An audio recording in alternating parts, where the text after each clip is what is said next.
Assalamualaikum warahmatullahi wabarakatuh. Hello everyone, selamat pagi. Gimana kabarnya? Semoga sehat selalu ya, dan selamat menjalankan aktivitas. Jangan lupa protokolnya selalu dipakai. Dan kalian bertemu lagi nih dengan Miss Rosa. Hari ini kita belajar tema 2, subtema 2 pembelajaran 3, yaitu kerja bakti, hak, kewajiban, dan tanggung jawab, serta jenis usaha ekonomi. Sebelum kita mulai ke materi, jangan lupa kalian berdoa terlebih dahulu ya. Sudah berdoanya? Kalau sudah, kita lanjut ke materi ya. Materi yang pertama yang akan Miss bahas adalah kerja bakti. Kerja bakti juga bisa disebut gotong royong. Kerja bakti adalah suatu pekerjaan yang dilakukan bersama-sama. Silahkan kalian baca dan simak baik-baik ya. Sudah membaca dan menyimaknya? Kalau sudah, kita lanjut ke materi yang kedua, yaitu hak, kewajiban, dan tanggung jawab. Pada subtema 1, kalian telah mengetahui ya makna tanggung jawab dan jenis-jenisnya.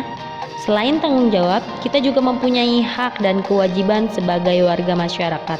Apa sih hak, kewajiban, dan tanggung jawab? Hak, kewajiban, dan tanggung jawab yaitu merupakan 3 hal yang berbeda, tetapi saling berkaitan erat satu sama lain dan tidak bisa dipisahkan. Ketiga itu adalah bersifat kodrat atau yang melekat pada diri kita sebelum dan sesudah dilahirkan. Orang yang tidak melaksanakan hak kewajibannya dapat dikatakan sebagai orang yang tidak bertanggung jawab. Adapun perbedaan hak, kewajiban, tanggung jawab.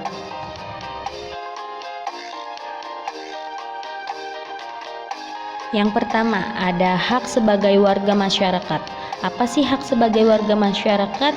Yaitu sesuatu yang mutlak menjadi milik seseorang yang berkedudukan sebagai warga masyarakat. Contohnya silahkan dibaca dan disimak dengan baik ya.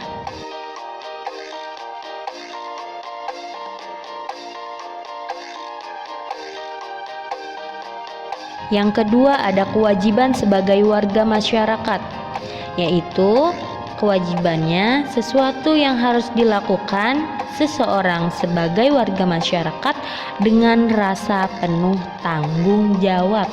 Contohnya silahkan dilihat lagi.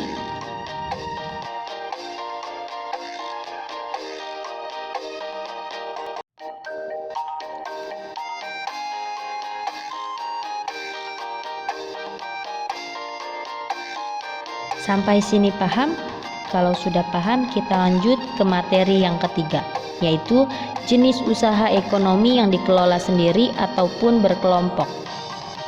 Kegiatan ekonomi ada 2 cara. Yang pertama dikelola secara sendiri, yang kedua dikelola secara berkelompok. Silahkan kalian simak baik-baik ya. Miss akan bahas lebih dalam tentang materi ini. Yang pertama adalah jenis usaha ekonomi yang dikelola sendiri.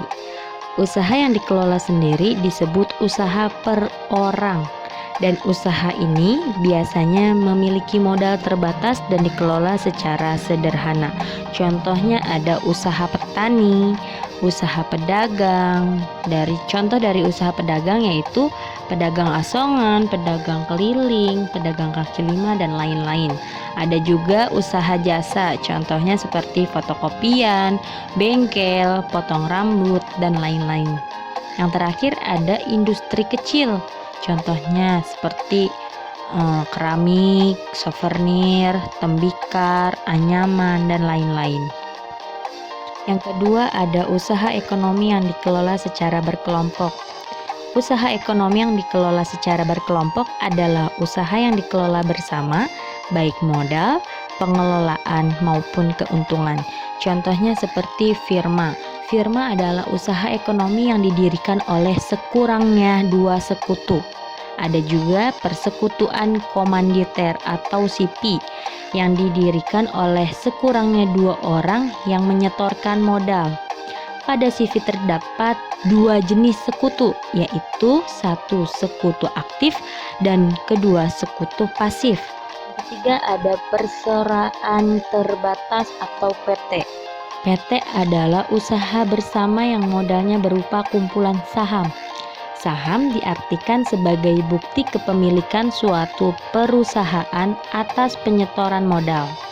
Yang keempat ada Badan Usaha Milik Negara atau BUMN atau perusahaan negara, yaitu sebuah perusahaan yang seluruh atau sebagian modalnya dimiliki negara. Yang terakhir adalah koperasi. Koperasi adalah badan usaha yang beranggotakan orang-orang atau badan hukum koperasi dengan melandaskan kegiatannya berdasarkan prinsip koperasi sekaligus gerakan ekonomi rakyat yang berdasarkan asas kekeluargaan. Adapun koperasi yang berkembang di Indonesia ada 5 jenis koperasi. Yang pertama, koperasi konsumsi, yaitu usaha bersama yang menyediakan berbagai barang konsumsi untuk memenuhi kebutuhan sehari-hari. Contohnya beras, gula, minyak, sabun, dan lain-lain. Yang kedua ada koperasi simpan pinjam, yaitu usaha bersama yang menyediakan layanan simpan dan pinjam. Yang ketiga, koperasi produksi, yaitu usaha bersama yang menyediakan bahan baku produksi dan menyalurkan hasil produksi ke anggotanya. Contohnya pengusaha batik, terus ada tahu tempe, ada juga sapi perah. Yang keempat ada koperasi jasa nih, yaitu usaha bersama yang menyediakan layanan atau jasa tertentu bagi anggotanya. Contohnya koperasi angkutan. Yang terakhir, yang kelima adalah koperasi serba usaha, yaitu usaha bersama mengelola berbagai jenis usaha. Misalnya simpan pinjam, penyediaan bahan baku, penyediaan barang konsumsi. Contohnya koperasi unit desa atau KUD. Kalian sering dengar ya. Sampai sini kalian sudah paham? Cukup sekian pembelajaran dari Miss Rosa. Kurang lebihnya mohon maaf. Wassalamualaikum warahmatullahi wabarakatuh. See you.